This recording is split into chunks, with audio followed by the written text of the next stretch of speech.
Samael una vez más. En primer lugar, pediros disculpas por estos 2 meses de ausencia. Debido a lo que está ocurriendo, hemos tenido que cambiar el formato. A partir de ahora nos vamos a dedicar un poquito más lo que es la investigación de campo, digamos de diario. Es decir, tener un noticiario diario de lo que va pasando, de lo que va ocurriendo, de lo que va aconteciendo, ¿no?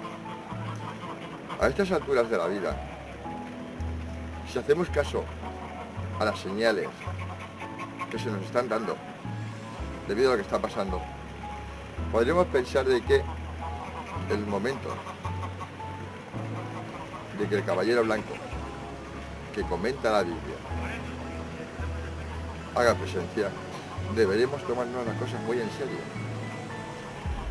Si hablamos con el patronaje del diario, podemos ver de que los volcanes están en erupción, de que los terremotos se están sucediendo una y otra vez, de que la pandemia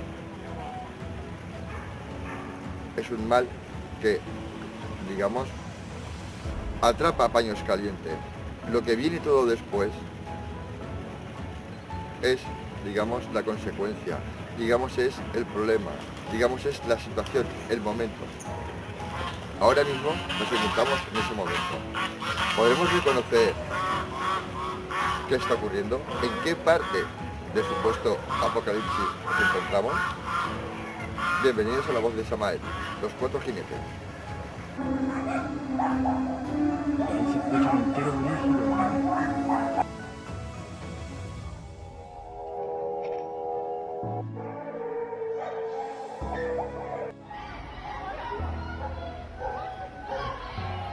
Terremoto ahora mismo en Granada, en la zona de La Chana. La gente está saliendo a la calle.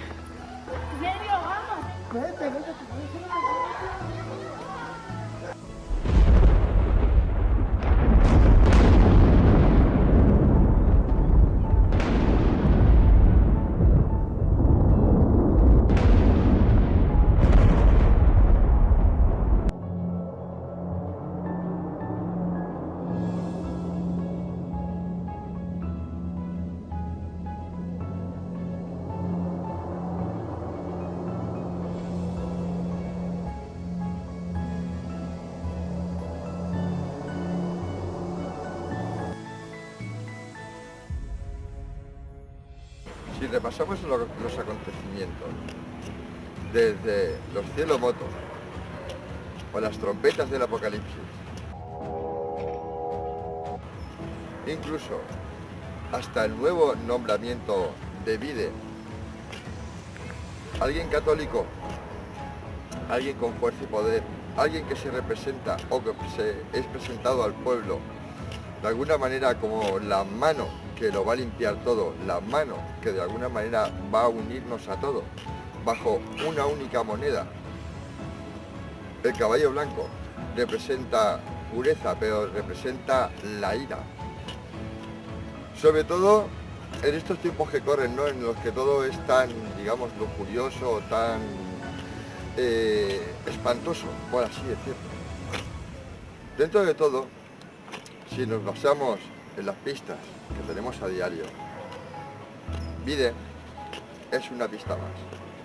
Cuando las trompetas suenan para alguna razón.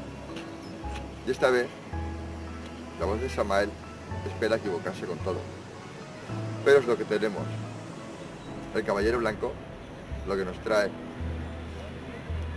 una corona, lo que nos trae es un arco, lo que nos trae es un sometimiento.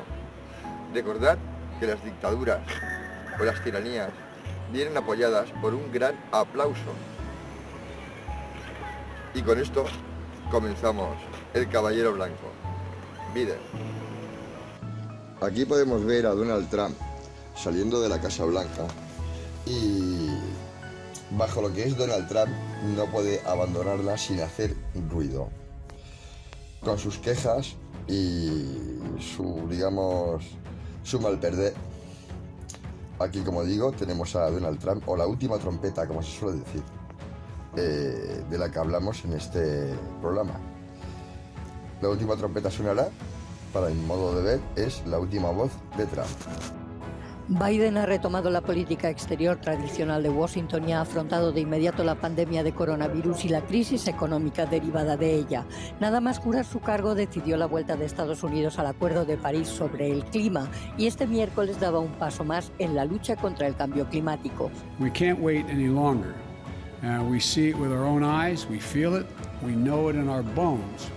Is an existential threat. Estados Unidos es el segundo país del mundo en emisiones de gases de efecto invernadero. Por eso, a partir de ahora no se concederán nuevos arrendamientos para la extracción de petróleo y gas en terrenos federales. Además, se reducen las ayudas a los combustibles fósiles y se apuesta por el fomento de energías renovables como una nueva fuente de empleos en el país. Our plans are ambitious, but we are America. We're bold. We can do this. We must do this, and we will do this. El enviado especial para el clima, John Kerry, ha anunciado que se negociará con China, el otro gran emisor de gases contaminantes, para lograr avances climáticos. China is 30% of the emissions of the world. We're about 15% of the emissions of the world. You add the EU to that, and you got three entities that are more than 55% or so. Estas medidas están siendo bien acogidas por los ciudadanos. Según las primeras encuestas, Joe Biden disfruta de un índice de popularidad que su predecesor Donald Trump nunca logró en 4 años en el cargo. Biden obtuvo un 54% de opiniones favorables, una tasa más alta que en cualquier momento durante el mandato de Donald Trump. Pero no todo es positivo. El Departamento de Seguridad Nacional de Estados Unidos ha emitido por primera vez en su historia una advertencia sobre la existencia de un entorno de mayor amenaza terrorista interna, motivada por extremistas frustrados con la transición presidencial.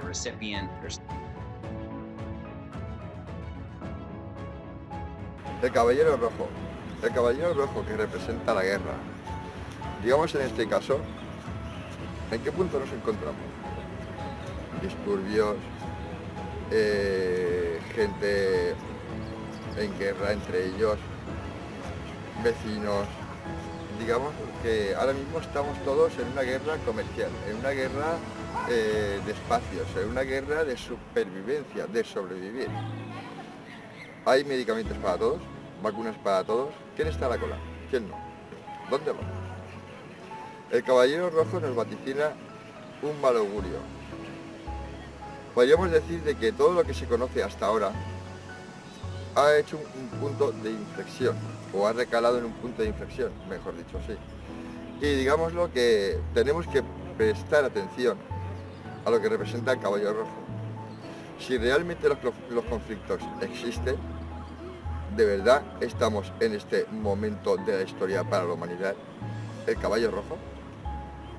Y aquí, para hacer algún tipo de referencia, podemos ver unos enlaces donde Noticias del Mundo nos explican o nos dan un razonamiento del por qué no puede haber vacunas para todos. Por eso veníamos a decir antes que dónde vamos o en qué punto estamos, o si realmente hay vacunas para todos, hay medicamentos para todos. Aquí lo dejo.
El caballo negro, no menos importante que los dos anteriores.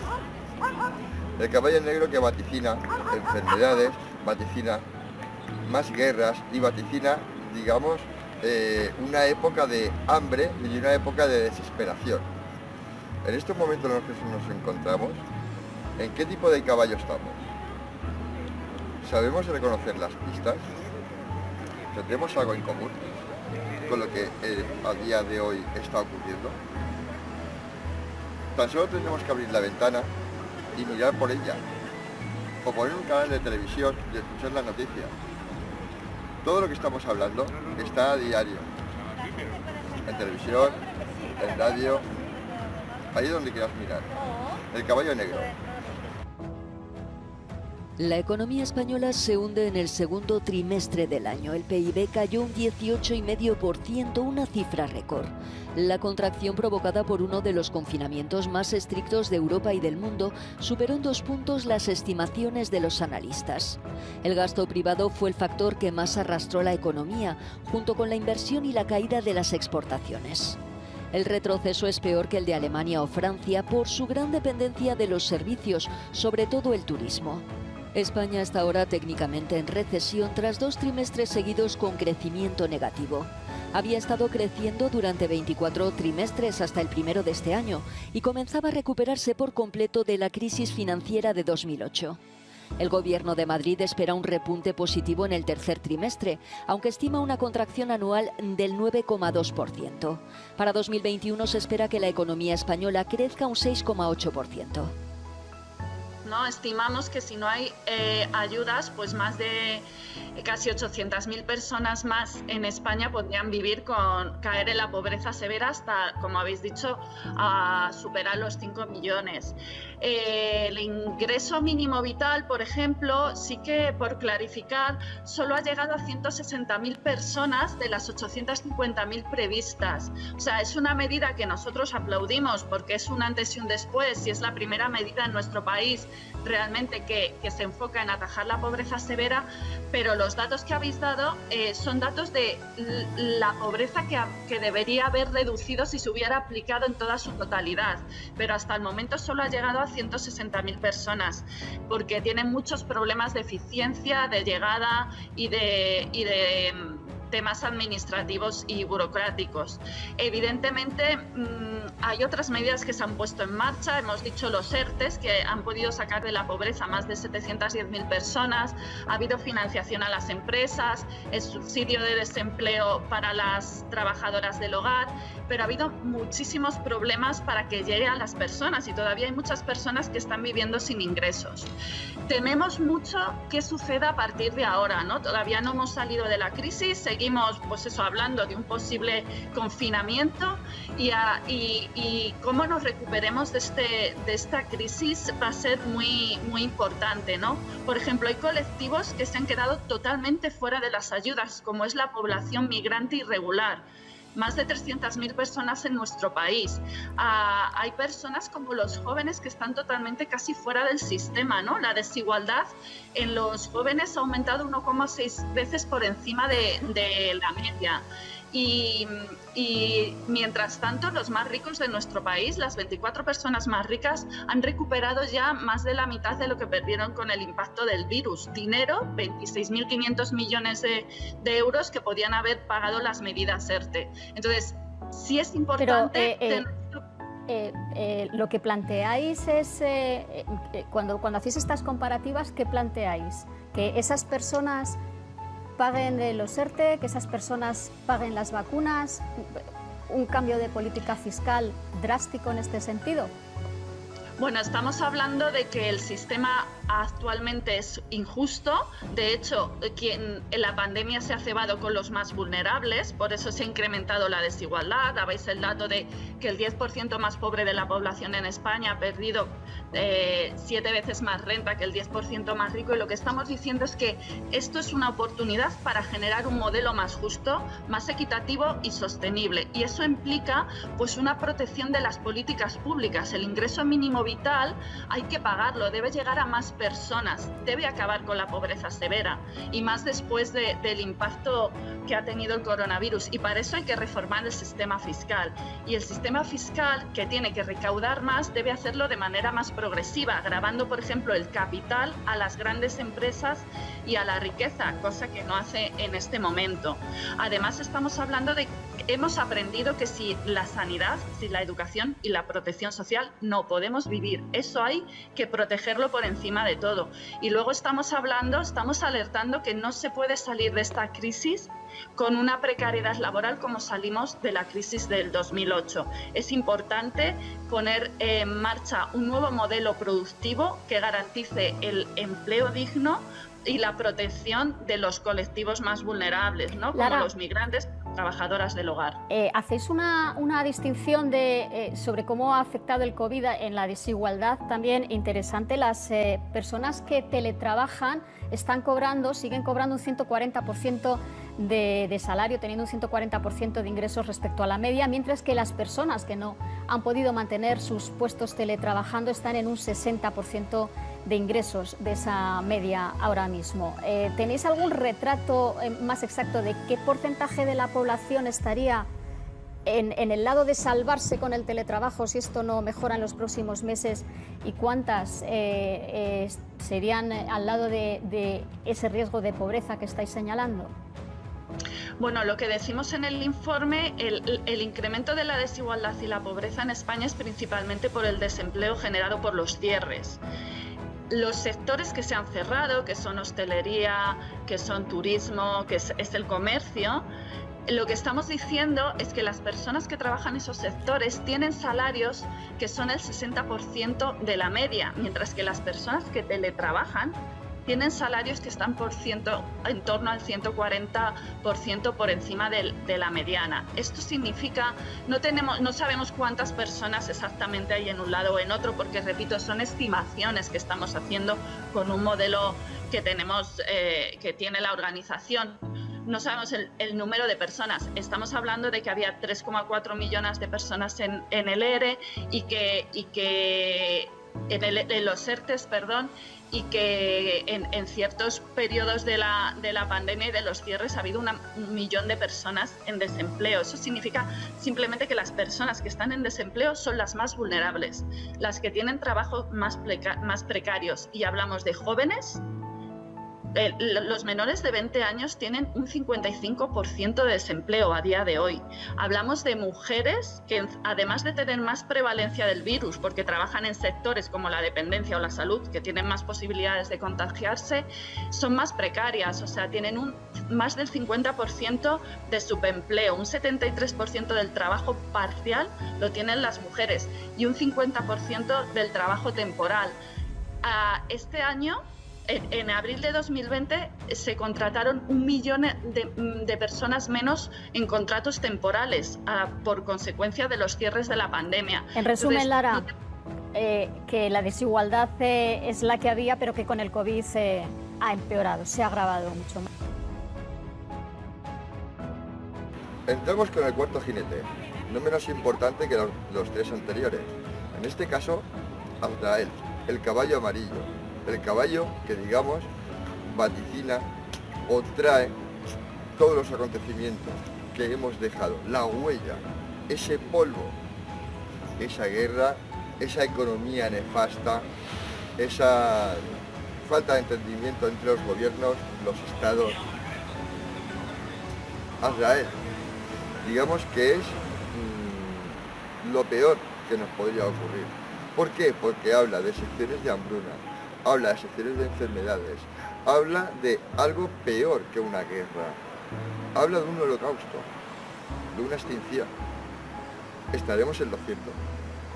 ¿Podrá el hombre esta vez ponerle freno a la misma mano del hombre? Según Platón, solo el hombre es capaz de deshacer lo que el hombre hace. Somos capaces de crear, pero también somos capaces de destruir. La base impuesta es que debemos hacer caso a las señales que se nos dicen. Si de alguna manera nos encontramos con algún ateo, con algún creyente,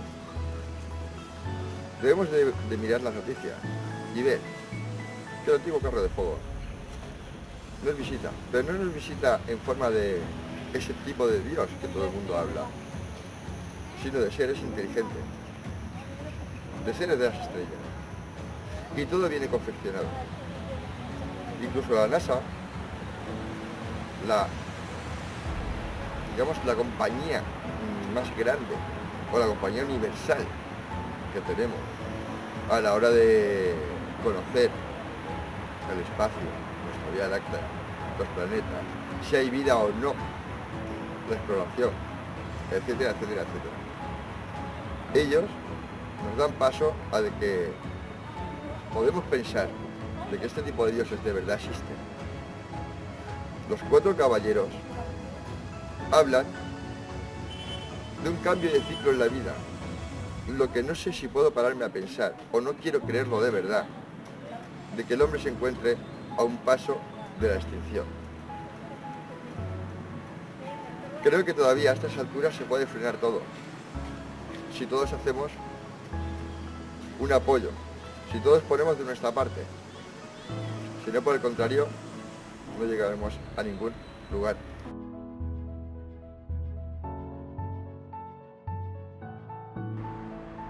Más de 1 millón de empleos destruidos en España, con 55.000 parados más, hasta alcanzar una tasa de paro del 15,33% de la población activa.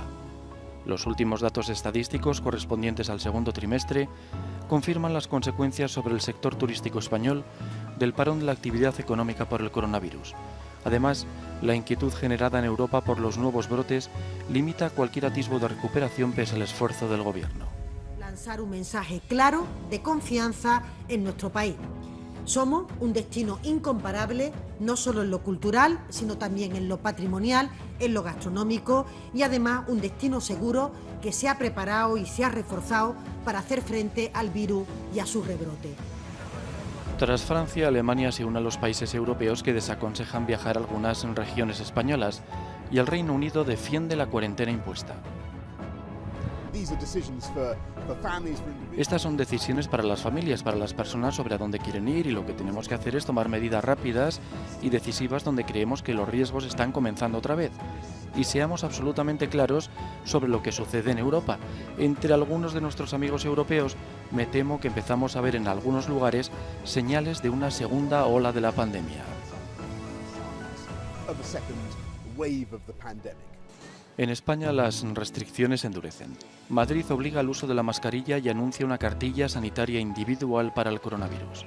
Galicia exigirá el registro de los viajeros procedentes de Cataluña, una región que tras cerrar el ocio nocturno impondrá sanciones por los botellones en la calle. Desafío y acto de fe en una Europa sin barreras. Alcaldes y concejales de ciudades fronterizas francesas y alemanas reabrieron el sábado el paso fronterizo de Lembach tras 8 semanas cerrado a cal y canto por el coronavirus para conmemorar el Día de Europa. En las reuniones que mantuvimos decidimos que no queríamos barreras entre nuestros territorios. No muy lejos de allí, en la ciudad alemana de Stuttgart, miles de personas se manifestaron contra las restricciones impuestas para afrontar la pandemia del coronavirus. Como en otras partes del mundo, consideran que se ha ido demasiado lejos en el recorte de sus derechos individuales. Tenemos que levantarnos para mostrar que no somos gente marginal, ni hombrecillos verdes, ni hippies, ni seguidores de Alternativa para Alemania. Somos personas responsables y ciudadanos emancipados del centro de la sociedad.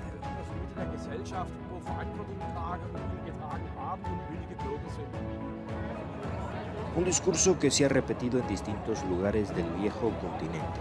En Suiza, cientos de personas protestaron contra confinamientos y bloqueos en ciudades como Berna, St. Gall o Zúrich. En este país están prohibidas todas las reuniones de más de 5 personas hasta el 8 de junio. En Polonia, manifestantes de todo el territorio pasearon su descontento por Varsovia. Protestaron contra las restricciones y también exigieron más ayudas para las pequeñas empresas. La policía detuvo a varios manifestantes por, entre otras cosas, violar las reglas sanitarias y de distanciamiento social. Con esto acabo, la voz de Ismael, Los 4 jinetes.